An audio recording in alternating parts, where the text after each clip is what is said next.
Friendship and Shalom, greetings to you all. Happy Bhodi Day, everyone. The day that the Buddha found enlightenment.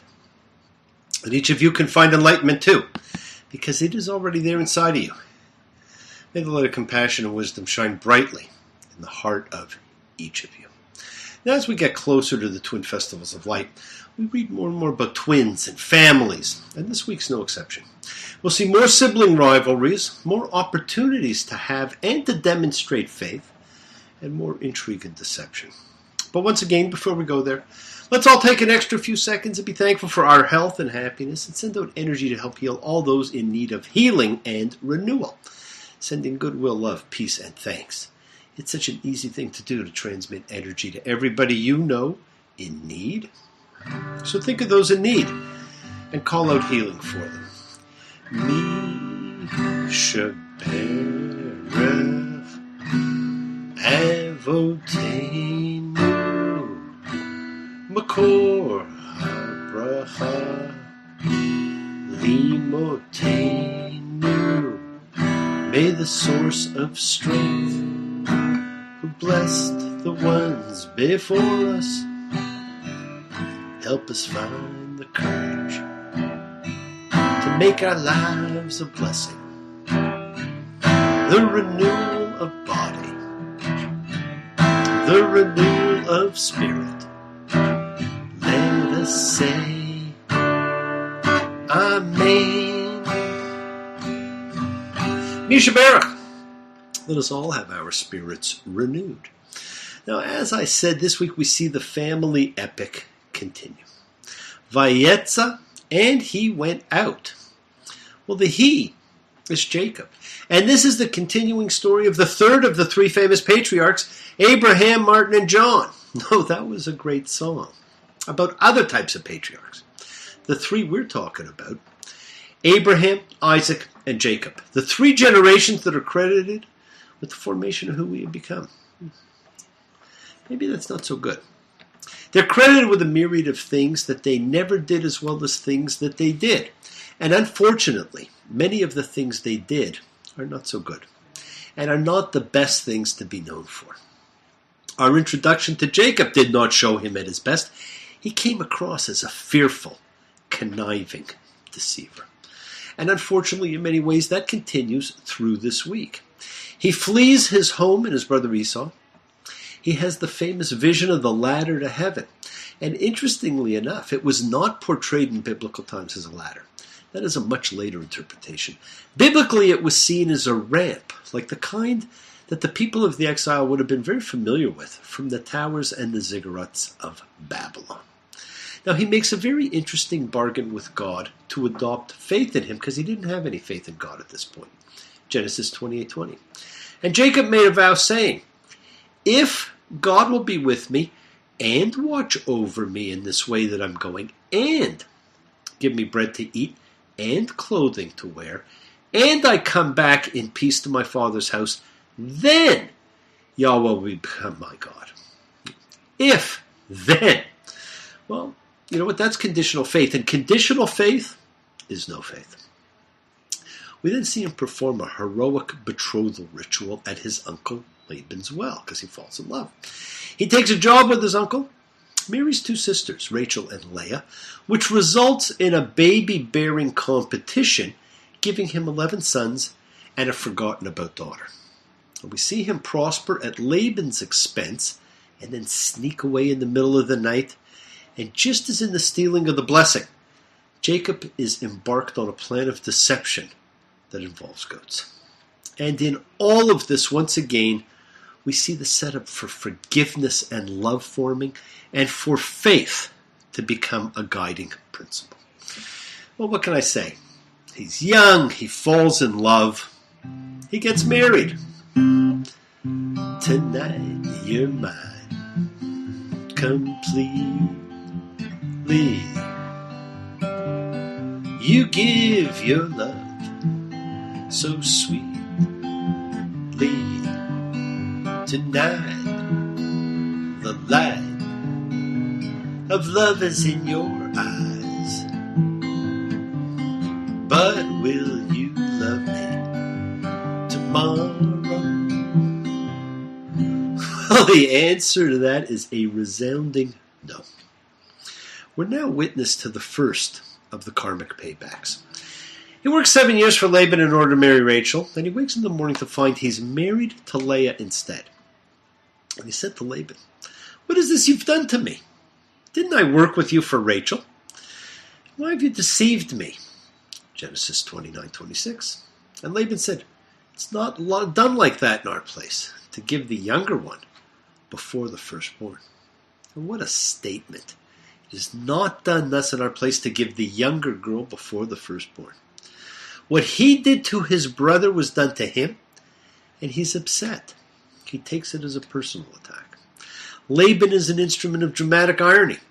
His perfectly natural reference to our place has the effect of touching a nerve of guilty consciousness in Jacob, who in his place acted to put the younger before the firstborn. Now the effect is actually reinforced by Laban's referring to Leah not as the elder but as the firstborn, Bekirah. It's been clearly recognized since late antiquity that the whole story of the switched brides is a meting out of poetic justice to Jacob, the deceiver deceived. Deprived by darkness of the sense of sight, as his father is by blindness, relying like his father on the misleading sense of touch. Now the Midrash Bereshit Rabbah, which you've heard me talk about before, has one of my favorite stories that emphasizes the connection between the two episodes, and I do mention it most years because it's such a good one. And all that night, he cried out to her, "Rachel," and she answered him. In the morning, look, she was Leah. He said to her, "Why did you deceive me, daughter of a deceiver? Didn't I call out Rachel in the night and you answered me?" She said, "Isn't this how your father cried out Esau? And you answered him?" What a fantastic answer.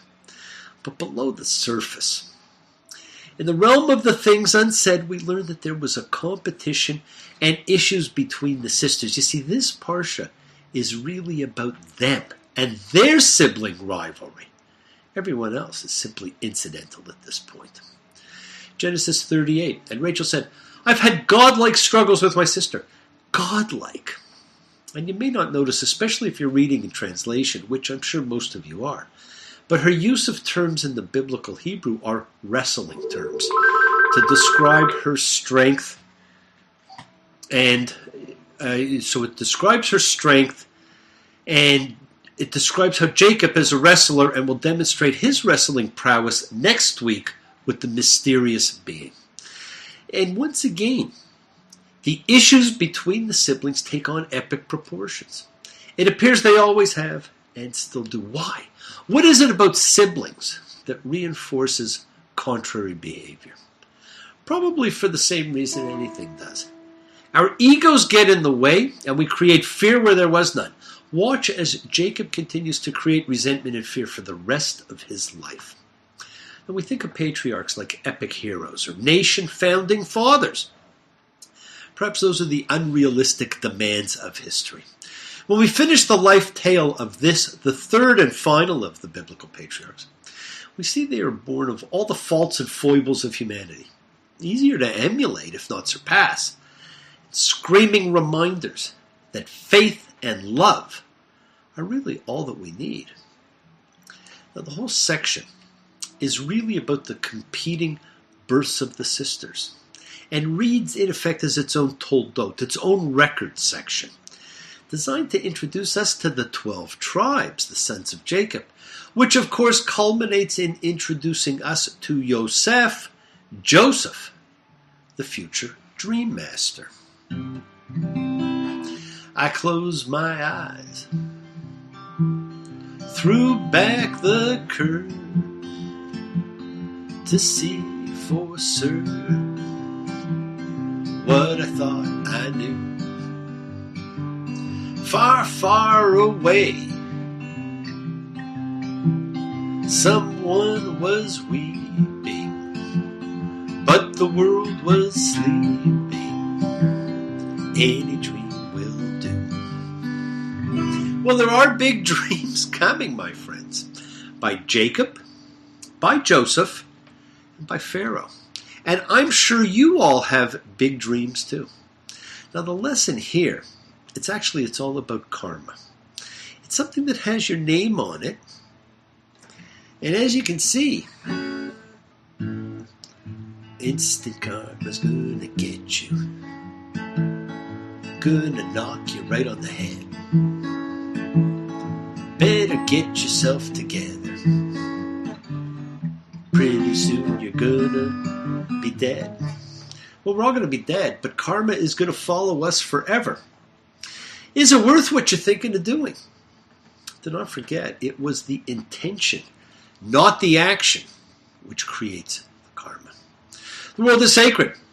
So is everything in it. Express your gratitude. Light a candle. Make a wish. Celebrate your life and the lives of those you love. Share your feelings with them. Live free. Be free. Honor your freedom. Be well. Be happy. Be blessed. Share and honor the light, and all who live in light and continue to shine. Continue to send everybody you know goodwill and love. Pray for peace, for freedom, for everyone, and into terror and hatred. Remember, friends, we are a community. We learn together. We celebrate each other. We love each other. We share this right together, men and women equally. Let us send out love, not fear. Send out peace, harmony, good healing to all who need it. And please do, learn to forgive and learn to love. Open your hearts. Honor the relationships of your life. Tell those you love that you love them. Take advantage of the time that you have. Enjoy the journey. We take the twists and turns and the patterns that weave through the fabric of our lives. It's our effort to grow, to learn, to be, to love. So please do love. Send healing, goodwill, and love to all who need it. Share your holiness. Bless you all. Have a fantastic week, a week of love and light, a week of peace and healing for you to honor the people of your life. Honor yourselves. Honor the journey you are on. And friends, keep your eyes open to what you may not be seeing. Keep your ears open and listen to the world around you. And remember, this is an organic book. The lessons, the laws, the ethics, the ritual changes with the times. It's how it stays current, relevant, new, meaningful, and continues to provide us with insight and with answers. Remember, we set in motion all that happens in our lives, our intention, our cause, our effect. Everything is linked. Now, as I've said, you've always have time to forgive and be forgiven.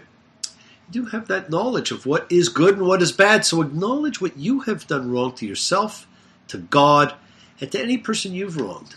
And then ask forgiveness. Do so with sincerity, with accountability, and with vulnerability. Do not stop your journey. Do not stop moving towards your promised land. It is in sight. Keep on dreaming. Keep on being. Keep sharing. Keep shining. Keep teaching. Keep spreading your holiness. Do not follow fear. Follow love. Shine that light within you outwards towards everyone and everything, because we all shine on like the moon and the stars and the sun. We all shine on. Everyone, come on. We all shine on, my friends. Do not look back. Remember to have faith and unwavering adherence to principle, just as I have faith in the principle of love and of all of you. And do not forget, we will be holding a special candle lighting ceremony on December the 21st. So if you'd like a candle lit, and the name recited for someone, please send it to me. It will be included. We have quite the growing list so far, but there's always room for more. So thank you all for joining me, for participating, for sharing your lives, your love, your sacred time with me. I love you all. I appreciate you all. I look forward to seeing you all next week. Be well until then. Shabbat Shalom to you all. Take care.